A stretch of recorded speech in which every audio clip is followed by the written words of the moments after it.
조갑제 TV 시청자 여러분 안녕하십니까. 2024년 10월 18일 저녁 7시 36분입니다. 어젯밤에 이스라엘 군이 발표한 하마스 두목 신와르, 하이야 신와르입니다.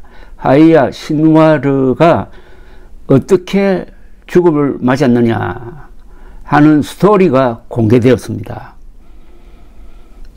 아울러 신와르의 마지막 모습을 보여주는 드론 영상도 공개되었습니다. 요새 참 드론이 맹활약 중입니다. 그 스토리는 이렇습니다.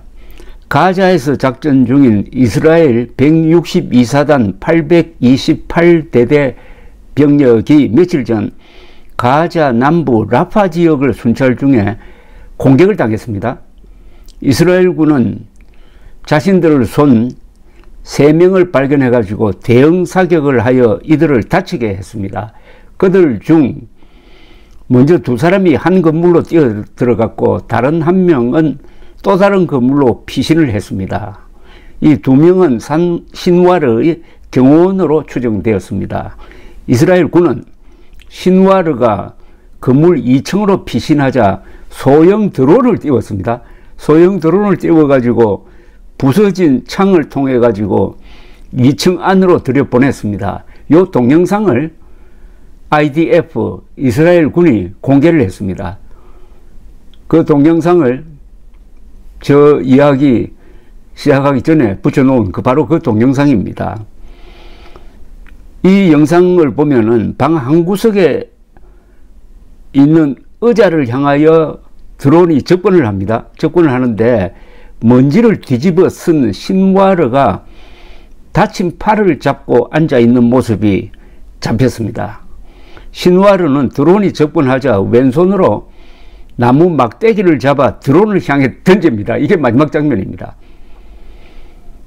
이 드론에 잡힌 신와르의 영상을 확인한 이스라엘 군은 탱크를 불렀습니다. 탱크를 불러서 그 건물을 포격을 했습니다. 그래서 무너뜨렸습니다. 어제 그 무너진 건물을 수색하다가 잔해 속에서 신와르를 포함한 3명의 시신을 수습을 했습니다.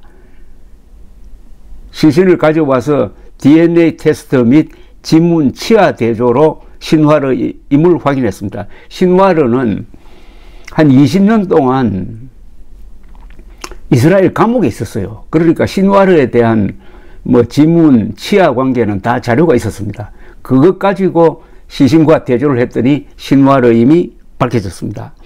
신와르는 소총과 이스라엘 돈을 가지고 있었으며 방탄복을 입고 있었습니다. 그런데 신와르는 비교적 안전한 가자 북쪽으로 달아나려고 하던 중 당한 것으로 보입니다.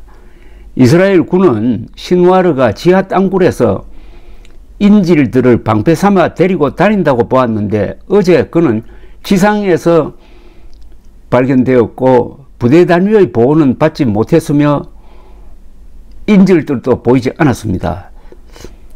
하마스 지휘부가 와야 된 게 아닌가 하는 생각도 듭니다. 워낙 이스라엘 군이 집요하게 지금 하마스의 지도부를 겨냥해 가지고 폭격하고 사살하고 하니까 이게 지휘부가 지휘부 기능을 하지 못하고 뿔뿔이 흩어져서 지금 피신하고 있는 것 아니냐. 그러면은 이 하마스 잔존 세력은 조직적인 힘을 발휘하기 어렵다 이렇게 보이기도 합니다. 하이야 신와르는 절대로 용서할 수 없는 자입니다. 작년 10월 7일 약 1개연대 3,000명의 하마스 요원들이 이스라엘로 들어가서 1,200명을 죽였습니다. 아주 잔인하게 불태워 죽이기도 하고 성폭행도 하고 목을 치기도 하고 그리고 250명을 납치해 갔습니다. 그것도 돌려주지도 않고 있습니다. 진압하는 과정에서 약 200명의 이스라엘 군이 전사했습니다. 그래서 이스라엘 군이 가자로 쳐들어갔습니다. 네타냐후는 끝장을 보겠다. 하마스는 완전히 이제 멸종시키겠다고 작심을 하고 들어가서 폭격, 군대 작전 등등을 통해서 숙대밭을 만들었습니다. 1년이 지나니까 가자 지역에서 총 사망자가 약 4만 2천 명이나 됩니다. 4만 2천 명 중에서 1만 7천 명이 하마스 전투 요원으로 보입니다. 그러면은 그 나머지 약 2만 5천 명의 민간인이 죽었다는 이야기입니다. 2만 5천 명의 민간인이 죽었다는 이야기입니다. 여기에 이스라엘 사람들 죽은 것 합치면은 약 4만 4천 명, 4만 4천 명의 죽음에 책임 있는 자가 이 바로 신와르입니다. 그 신와르를 어제 죽였으니까 이것은 이스라엘의 정당한 복수일 뿐만 아니라 이럴 때는 자유세계가 이스라엘에 박수를 보내야 됩니다. 지금 바이든 대통령이라든지 해리스 부통령 그리고 문명국가의 지도자들은 네타냐후를 이럴 때는 상당히 격려하고 있습니다. 네타냐후가 워낙 돌출적이지만은 잘한 일을 할 때는 또 잘한다고 격려를 해줘야 되지 않겠습니까? 이런 일련의 과정을 보면서 이스라엘이란 나라처럼 살아야 할 대한민국은 지금 어떤 정치를 보여주고 있느냐, 우리 국민들은 어떤 정신 상태를 보여주고 있느냐 하면은 참 여러 가지 생각이 많습니다. 우리는 어떤 점에서는 이스라엘보다 더 위험하게 되어 있습니다. 오늘 밤에라도 김정은이가 발작을 해가지고 핵미사일 발사 포탄을 누르려고 할 때 북한에서는 막을 사람이 없습니다. 수도권에서는 날라오는 핵미사일을 막을 방법이 없습니다. 7분 만에 서울 상공에서 터집니다. 그럼 수십만 명 또는 수백만 명 죽지 않겠습니까? 그런데 이런 절체절명의 위기에 대해서 진지하게 고민하고 대비하고 있는 한국 사람이 몇 사람이나 될까요? 몇 사람이나 될까요? 정치판에서 지금 보여주는 이런 추태를 한번 보십시오. 이스라엘처럼 살아야 된다 이겁니다. 이스라엘이었으면 어떻게 할까요? 이스라엘처럼 보복을 했다면은 김일성, 김정일, 김정은은 이 지상에서 존재하지 않는 거죠. 이스라엘은 복수를 할 줄 아는 나라이고 한국은 복수를 할 줄 모르는 나라입니다. 복수를 할 줄 모르는 나라는 그게 국가가 아니고 그냥 뭐 집단으로 봐야죠. 조폭 수준도 안 되죠. 조폭도 복수는 하지 않습니까?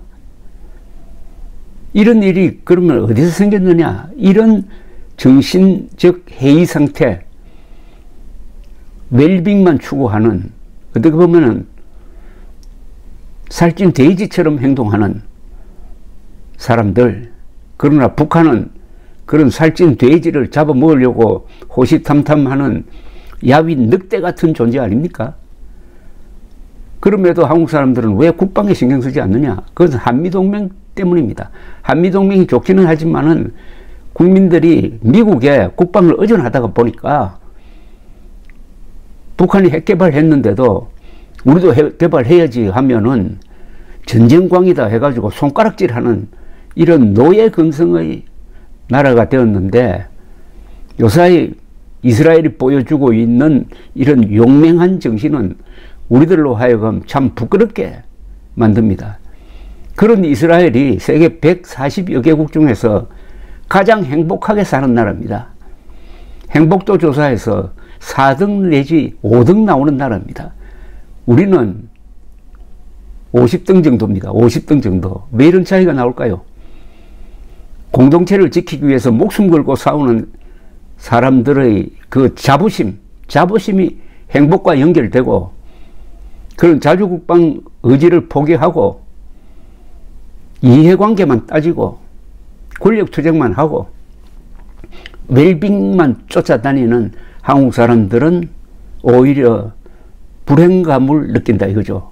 이스라엘 사람들은 위험하게 사는 것이 행복하다고 생각하고 한국 사람들은 안전하게 사는 것이 행복하다고 생각했는데 나중에 보니까 안전만 추구하다가는 사람들이 비겁해져 가지고 또는 불평불만만 생겨서 불행한 사람이 되고 있다.